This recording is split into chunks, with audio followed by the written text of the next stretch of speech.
Hi guys, welcome back and thank you for tuning in again.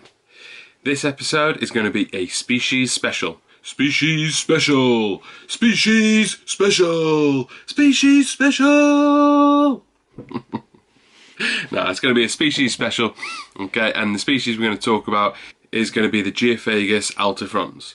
I felt like I had to do this as my first species special video, basically because it's part of my namesake and one of my favourite Geophagus that I currently own in my tank, to let me give you a bit of information about them.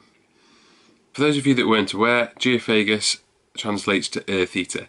This is because this particular species of fish take up mouthfuls of the substrate and they sift through it looking for food and expelling the rest through their gills and through their mouth.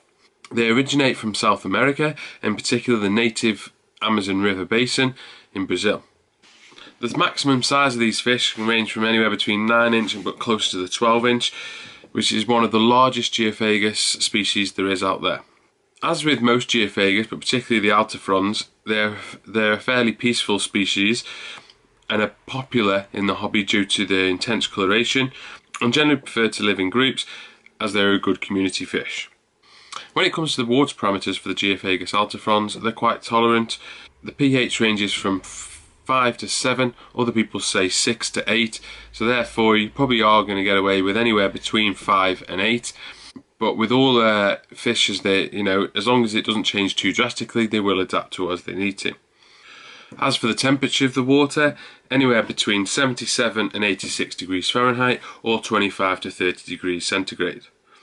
In terms of feeding the Altifrons, they are an omnivore and will take a variety of foods. Your sinking cichlid pellets, your cichlid sticks, but also your frozen foods such as prawns, bloodworms and so on. In terms of telling the gender of these fish, it really does depend how you are at detecting subtle differences.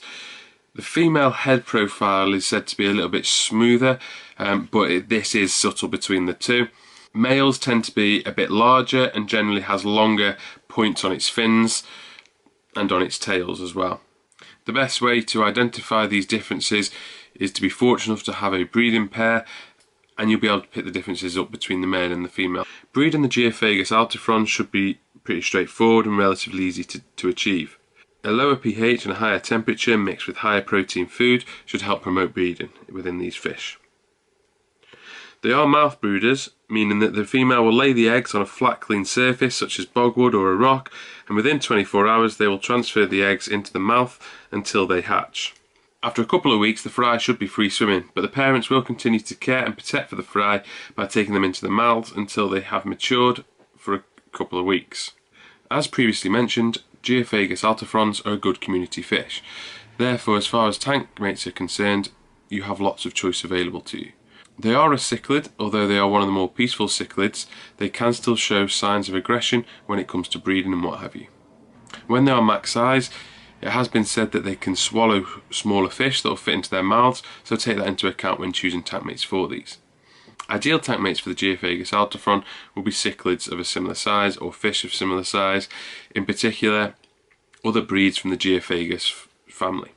That being said, I've got them with various types of fish and have had them and kept them with various types of fish over the years. Currently they're in there with a silver arowana, they don't cause any issues. They're in there with Apollo sharks, they don't cause any issues, and mainly they're in there with Severums as well. Okay guys, thanks for watching, that's the video finished. I hope you found it informative, I hope you found it useful, and I hope you've enjoyed watching. If so, please give me a thumbs up, and any comments are appreciated.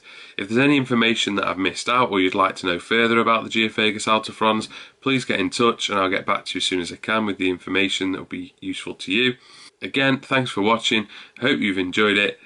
Please like, share, subscribe, it is appreciated, it does help me go a long way to what I want to achieve. Thank you for watching, see you soon.